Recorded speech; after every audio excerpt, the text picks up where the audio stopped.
Hey guys, my name's Mitch. My name's Matt. This is Off the Cuff coming at you from our buddy Jay's. As you can see behind us, it is Canada Day! Oh. Let's talk about brand. Let's talk about offers. Today, we're going to talk about some offers and exactly what we do in our company to generate, to basically drive that traffic through the door.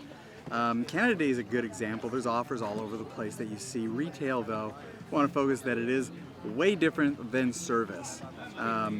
Because I think that service businesses, I mean, there's an offer can be done differently, and Matt's going to talk about that a little bit. In retail, it's fine. I mean, to offer some sort of a discount. I don't think that it should be done all the time. Amazon does it, and like the big stores do, because they just want that traffic.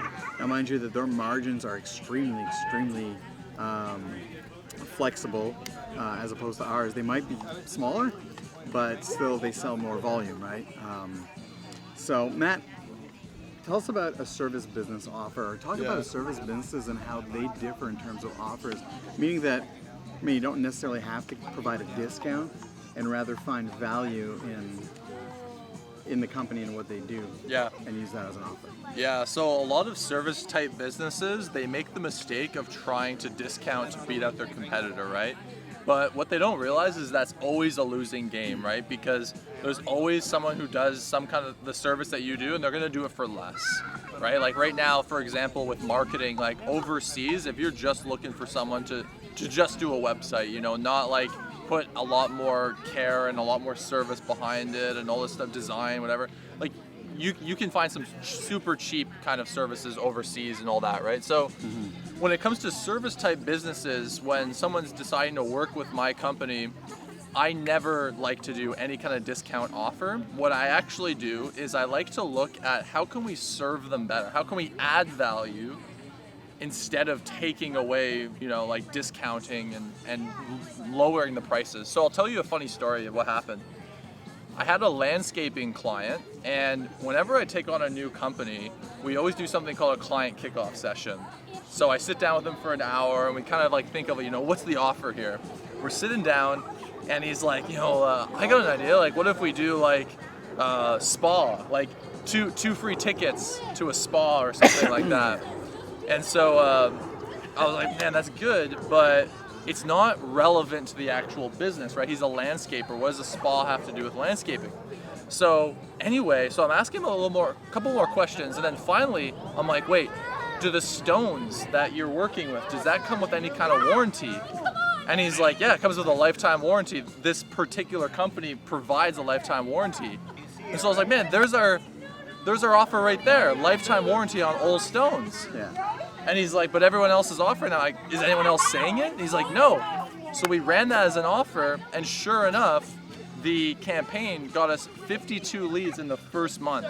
52 qualified leads in the first month. That's awesome. So this is a perfect example.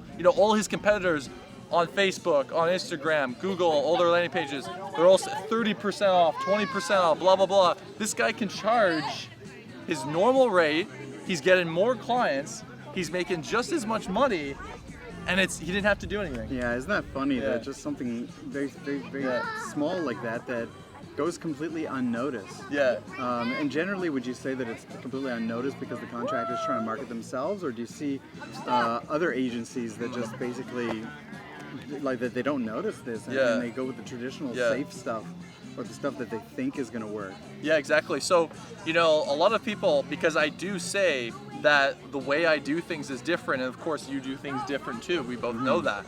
And so a lot of people say, well, Matt, what makes you so different? What makes me different is that, like you said, when I sit down with a client, I'm looking for their unique selling proposition. I don't sell Google Ads. I don't sell internet marketing. What I do is I sell good marketing. And what that is I sit down with someone, we figure out what makes it different, right? Whereas other agencies, they just kind of take what they do and throw like any kind of deal out there. Yeah. I'm not interested in that. And so, like what I do when I sit down with a client is I look for every possible angle. How can we position your product to not discount, but but to add services, right? It's funny that you say that a lot of marketers, they'll put stuff out there and they'll put it out there and put it out there. I like to call that the mud on the wall that just won't stick. And so you can take a handful of mud and just throw it at that wall and hope some of it sticks. Yeah. Or what you do is logically go in and find and really break down the services that are provided. There are other things that I would break down because of course we do things differently. But yeah, break it down and really like refine it so it's so targeted and so specific that whatever you do throw on the wall, you know is going to stick. Yeah. Yeah. Talk a little bit about the offers that you're doing right now in retail with some clients. Well, in retail, because retail is a little bit different and it is e-commerce. This is a food product. They make it. They manufacture it here in Ottawa, Ontario, and so we have to look at ways in order to build the network. So, of course, we do Facebook advertising, and so we could really refine the audience to a specific. I mean, this product, without giving away the name, is so specific. There's a certain group of people that will use this product because it's ultra healthy. It is related to the ketogenic diet, so you can imagine that for us, it's really easy to target them specifically. Very niche. Very niche, right? Yeah. And I mean, the product is already niche, so it's good. It's a one-product store, but because it's retail, we do things a little bit differently there. We can't say that this keto product is better than any other keto product. I mean, you can go out and make anything you want out of cauliflower. You can, I don't know, like it's high fat and. Can you do any kind of guarantee with that, or? Like what kind of with the product, we haven't touched guarantees yet because the product is actually still in testing for the U.S. But it's more for shelf life, right? And so we don't want to guarantee shelf life either because it's in testing. I guess that's one of the challenges with like the retail and all that. I think especially with a food product. I mean, the guarantee with an item like an item of clothing would be that try it for 30 days. If you're not completely satisfied, return it.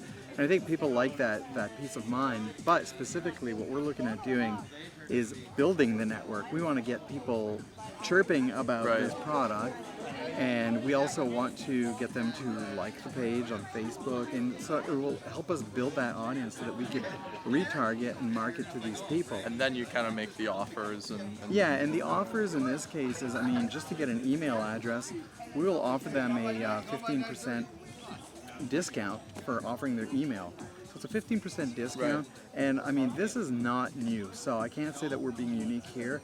You see this all over. You land on a website and it opens up, a pop-up window opens and says, enter here your first purchase, boom, 15% off. But you're getting that email. So would you say it's different then when it comes to service and then retail with what, like this particular client? Would you say that maybe discounting with the retail is fine? Right. Okay. Is fine. Yeah. I mean, I would, and again, you're not. This retailer, they're not huge. They're not, they don't have the margins like someone who's selling in high volume. And so we would say, do something here and there. And so one thing that we actually really like doing, and in the service business it could come across as a little bit, it depends on the business, but some people think it's cheesy. The fact is that it works phenomenally well. And it's when you land on a website, and we have, for us, it basically slides out from the left, and there's a spinny wheel. Cool. It says, enter your name and your email for a chance to win. Kind of like gamification. It's gamification. Yeah. It is exactly that. Yeah. And we see that in restaurants or in malls, right? Spin the little wheel and whatever you win. Now, the thing is that there's a higher chance that people will get 5%. Right. So it says, sorry, not this time, but here's your 5% But deal. you got the email, too. But you got the email. And what happens is the slighter chance that you could potentially win 100% of the product. Right. So at no cost to you, or whatever the offer that you want to make. See, but that in itself is a very cool offer because the offer is the gamification of it, right? It's fun. Yeah, it's memorable. It's still different. Yeah. Yeah. Yeah, and I don't know. It works really well for us. I mean, but then with retail, again, we can get into bulk pricing. Yeah. We can get into a lot of things you like have that. the scalability with the retail, whereas with the service, if you're a landscaper, you have your team. You can only take on so many jobs. And I think that's kind of the difference. Yeah, and I think retail too, though, there is a cap. I mean, we can only, manufacture this many per month. Okay. Or we can only make this many, and so they will cap it. We do have another client in retail that have capped it at which is unfortunate because we're extremely successful with these ads. We're doing what we are told is impossible and reaching the numbers, but we're capped. It's like, no, once we hit that, we got to turn off all the ads because we can't keep up with the demand. Yeah. And so we allow them because we, of course, want them to grow and not, have people saying bad things. Yeah. Just like we keep our success rate in our company at 100%, which means we don't work with everybody. Yeah. We pick the right clients, the ones that actually have something, and it doesn't mean in a product, but it means in themselves. They have the fire. We know they're going to do great. I mean, they've got that fire. I like to say that I invest in people. Yeah, right? I do too, for sure. I invest in you, Matt. I invest in 100%. 100%. So, if you're watching this right now, I think kind of, the takeaway from all of this is just kind of like when it comes to offers, and I think Mitch can agree here, is like just become more aware of what your market is doing with your offers and try to create something different, whether it be like gamification, maybe like trying to create something that's just like a little bit more fun, something that's a little bit more different than what everyone else is doing. Or maybe you could look at something what I'm doing with my clients, my service type clients, is maybe instead of discounting, right, you could look in areas in your business with service. Yeah. Like how can you serve someone better that has a lot more value, right? Yeah, especially with the product that they're reselling. That's phenomenal. Quickly though, I do want to ask you something in terms of organic marketing, because we do see these spa things pop up all the time. Yeah. I think realtors are probably but I mean realtors, it sort of makes sense though. Here, have a getaway. Like it's so stressful selling your home and trying to look for a new one. But the way they do it online often is they're just giving away tickets. But what are the methods you would use in order to build your list, right? Yeah. Great question. For organic. Yeah, great question. So what I do, so you're exactly right. What most people do is they give away the tickets and they just say like this post or share it or whatever, and then they share it all and then they have nothing to show for it because you shared all this stuff and you're just counting on only the exposure from social media. What you should do is say like this post and enter your details here on this landing page where you can enter in your email, and then you can be entered in to get a ticket or whatever. Now what this does is because they like the post, now you have a list of people that you can invite to like your page, so you're getting more page likes. Second is they're entering their email onto this landing page, so then you get the emails. Yeah, I agree. And that emails, when you put that into Facebook, you do that into email marketing, anything like that, that's worth its weight in gold, right? Absolutely, 100%. And so after you do this contest, maybe, sure, you spent $200 on some spa tickets, you give them away to the winner. You just spent $200 to get maybe 300, 400 emails. Maybe you put a little bit of an ad budget in there. Maybe you spend an extra $100 in ads. We ran a contest for a client. He got 300 plus emails. We did $100 in ad spend.